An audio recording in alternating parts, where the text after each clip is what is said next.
అలాగే 6 ఆదివారం తొలి ఏకాదశి చాలా విశిష్టమైన రోజు. ఆషాఢ మాసంలో వచ్చే ఏకాదశిని తొలి ఏకాదశిగా పిలుస్తారు. దీన్ని స్వామివారు ఈ ఏకాదశి రోజు స్వామివారు యోగ నిద్రలోకి ఉపక్రమిస్తారు. శ్రీ మహావిష్ణువు యోగ నిద్రలోకి ఉపక్రమిస్తున్న ఈ రోజుని మనం ఏలకల మాలతో సమర్పించడం ద్వారా మనకు చాలా ప్రయోజనాలు ఉన్నాయి. దానికంటే ముందు ఈ మాలని ఎలా తయారు చేసుకోవాలో చూద్దాం. ముందుగా ఏలకలను 27 నక్షత్రాలకు ప్రతీకగా మనం ఈ యాలకులను తీసుకొని శుభ్రంగా పసుపు నీళ్ళలో కాసేపు కడిగి నానబెట్టిన తర్వాత పసుపు దారానికి ఈ పసుపు దారంతో యాలకుల మాలను అనేది తయారు చేయాలి. ఈ మాలను మనం స్వామివారికి ఎంత నిష్టగా నియమంగా సమర్పిస్తామో స్వామివారిని మనం అంతా అనుగ్రహిస్తారు.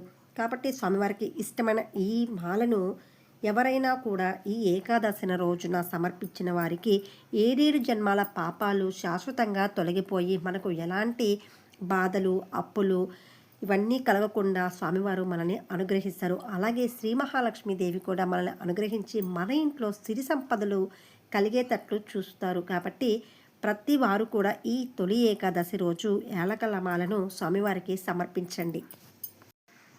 తెల్లదారానికి పసుపు అనేది రాయటం వల్ల మనకు గురు అనుగ్రహం కూడా కలుగుతుంది. ఎప్పుడైతే పసుపుని మనం ఎక్కువగా ఉపయోగిస్తుంటామో పసుపు వస్త్రాలు కానీ పసుపు గాజులు కానీ ఈ విధంగా పసుపు రంగు ఎక్కువగా ఉపయోగిస్తున్నప్పుడు మనకు గురుగ్రహం అనుకూలించి గురుబలం పెరిగి ఆర్థికంగా ఎదుగుతాం. కాబట్టి పసుపు రంగుకి చాలా విశిష్టత ఉంది. ఈ మాల తయారయ్యాక మనం ఏకాదశి రోజు స్వామివారి ఫోటో కానీ లేదా విగ్రహం కానీ ఉంటే విగ్రహానికి వేసుకోవచ్చు, లేకపోతే ఫోటో కూడా ఈ మాల అయితే వేసుకోవచ్చు. ఫోటో చిన్నది అనుకున్న వాళ్ళు ఒక సైడు కూడా వేసుకోవచ్చు.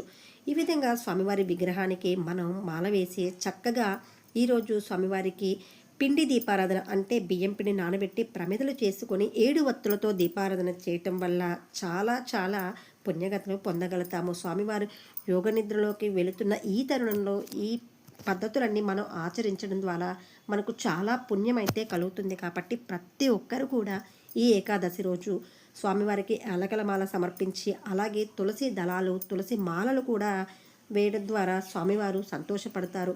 ఈ విధంగా చేయడం ద్వారా శ్రీ మహాలక్ష్మి అనుగ్రహం కూడా మనకు తప్పకుండా కలుగుతుంది. ఈరోజు స్వామివారి నామాలతో గోవింద నామాలతో స్వామివారిని అర్చించినా పూజించినా కూడా చాలా పుణ్యం కలుగుతుంది. ఒక్కసారి ప్రతి ఒక్కరూ గోవింద గోవింద అని గోవింద నామాలతో ఈరోజు స్వామివారిని స్మరించండి. అలాగే పిండి దీపారాధన తప్పకుండా చేయండి.